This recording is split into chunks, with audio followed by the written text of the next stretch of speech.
Hello everyone, today we'll read Harry Potter Sorcerer's Stone.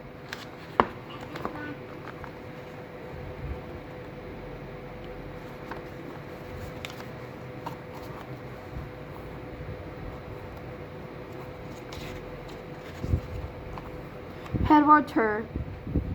She scolded. Look, Mum, I can't see. Be quiet, Ginny. It is rude to point. Mrs. Weasley smiled down at them. Busy you? She said. Very, said Harry. Thanks for the fudge and the jumper, Mrs. Weasley. Oh, it was nothing, dear. Ready, are you?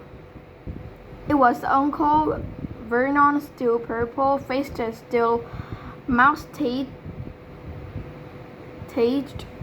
still looking furious at the nerve of Harry carrying an old in a cage in a station full of ordinary people.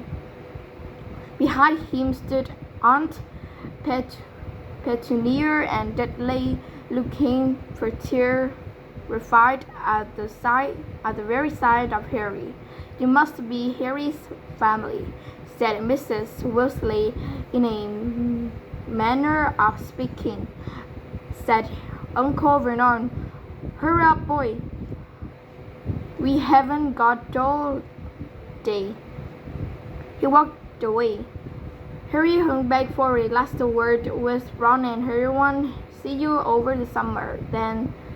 Hope you have a good holiday, said Hermione, looking uncertainly after Uncle Vernon, shocked that anyone could be so unpleasant. Oh, I will, said Harry, and they were surprised at the grin that was spreading over his face. They don't know. We're not allowed to use magic up home. I'm going to have a lot of fun with Dudley this summer. Back to Hogwarts for his second year, Harry heard strange whispers echo through dark corridors, and then the attacks start. Students are found as though turned.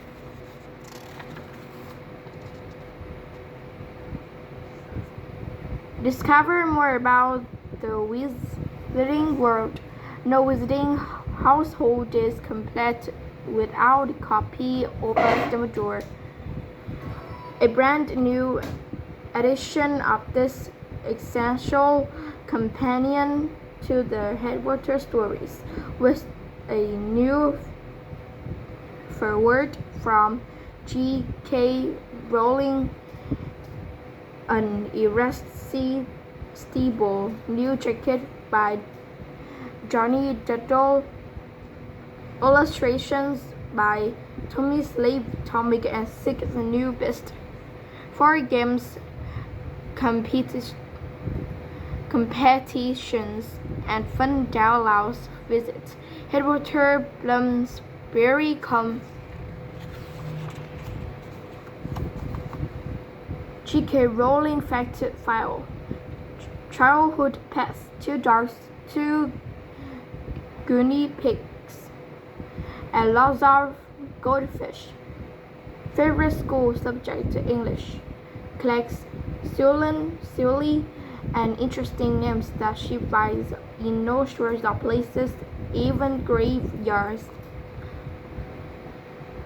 Literary Hermione to George. From Little Woman.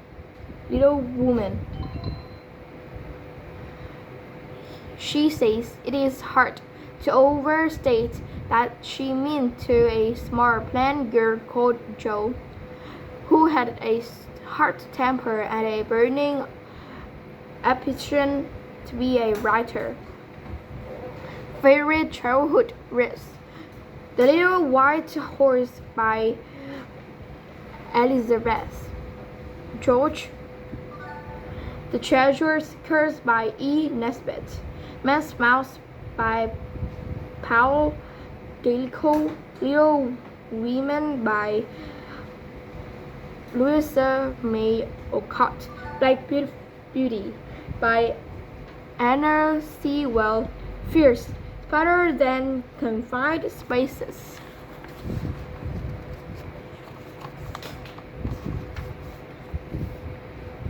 You are invited to share the magic of Harry Potter book night. To find out how you can join in the fun, visit harrypotterbooknight.com.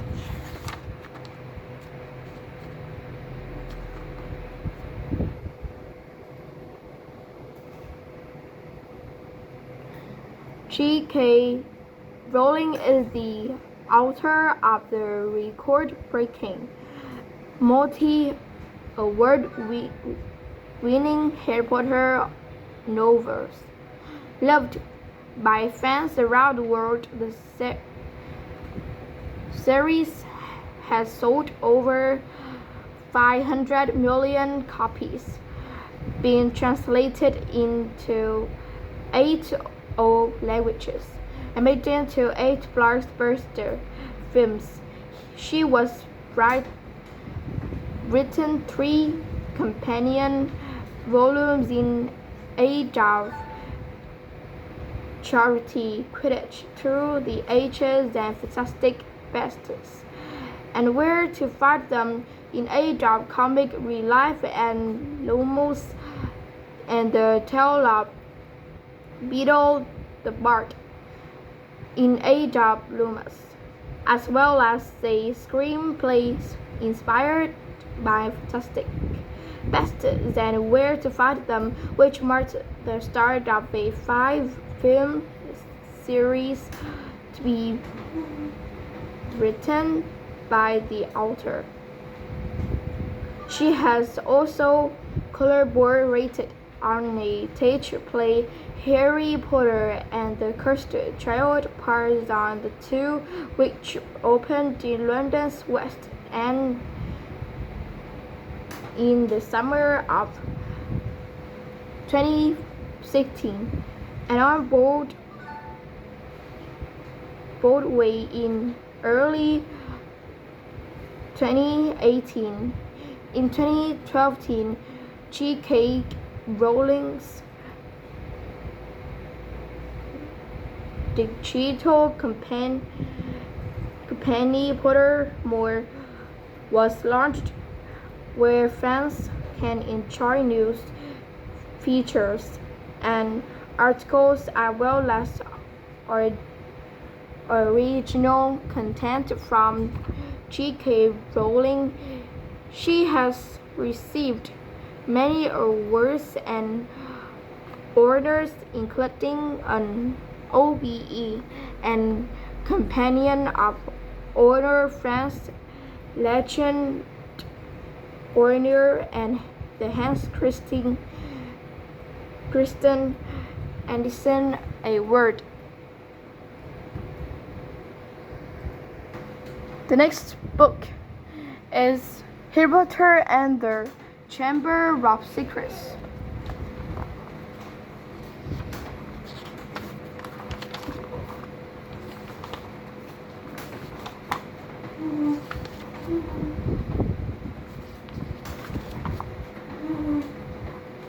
Chapter 1: The Worst Birthday.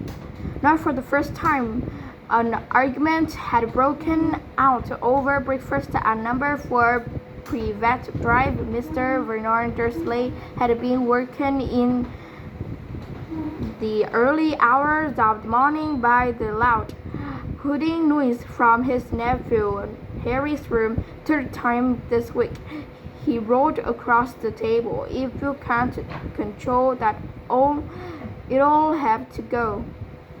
Harry tried yet again to explain. She's bored, he said.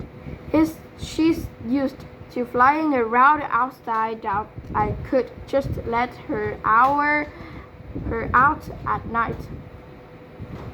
Do I look stupid? Snarled Uncle Vernon, a bit of fried egg dangling from his bushy mustache. I know what'll happen if that all slept out. He exchanged dark looks with his wife, Petunia. Harry tried to argue back, but his words were drowned by a loud belch from the Dursleys' son. Dudley, I want more bacon. There's more in the frying pan, sweet Tooms, said Aunt Petunia, turning misty eyes on her massive son. We must feed you up while we've got the chance. I don't like the sound of that school food nonsense, Petunia. I never went hungry when I was at Smeltings, said Uncle Vernon heartily. Dudley gets enough, don't you, son? Dudley, who was so large, his bottom drooped over either side of the kitchen chair, grinned and turned to Harry. Pat the frying pan, you've forgotten the magic word, said Harry irritably. The effect of this simple sentence on the rest of the family was incredible. Dudley gasped. The fell off his chair with a crash that shook the whole kitchen. Mrs. Dursley gave a small scream and clapped her hand to her mouth. Mr. Dursley jumped to his feet, veins throbbing in his temples. I mean, please, said Harry quickly. I didn't mean. What have I told you? Thundered his uncle, prying spit over the table. About saying the M word in our house. But how dare you threaten Dudley? Roared Uncle Vernon, pounding the table with his fist. I want you. I will not tolerate mention of your abnormality under this roof. Harry stared from his purple-faced uncle to his poor aunt, who was trying to have Dursley to his feet. All right, said Harry. All right. Uncle Bernard sat back down, breathing like a winded rhinoceros and watching Harry closely out of the corners of his small, sharp eyes. Ever since Harry had come home for the summer holidays, Uncle Bernard had been treating him like a bomb that might go off at any moment, because Harry wasn't a normal boy. As a matter of fact, he was as not normal as it is possible to be. Harry Potter was a wizard fresh from his first year at Hogwarts School of Witchcraft and Wizardry. And if the Dursleys were unhappy to have him back for the holidays, it was nothing to how Harry felt. He missed Hogwarts so much it was like having a constant stomach ache. He missed the castle with its secret passage, ways and ghosts, his lessons, though perhaps not Snap. The potions matter. The poster arriving by own. Eating banquets in the great hall, sleeping in his four-footer bed in Tower Dormitory, visiting the gamekeeper. Hagrid in his cabin in the grounds next to the Forbidden Forest, and especially Quidditch, the most popular sport in the wizarding world. 6 tall gold posters for flying balls and 14 players on broomsticks. All Harry's spell books, his wand robes, cauldron, and top of the ranch, Nimbus 2000 broomstick had been locked in a cupboard under the stairs by Uncle Vernon the instant Harry had come home. With the Dursleys' care of Harry lost his place in the house Quidditch team because he hadn't practiced all summer. What is it to the Dursleys if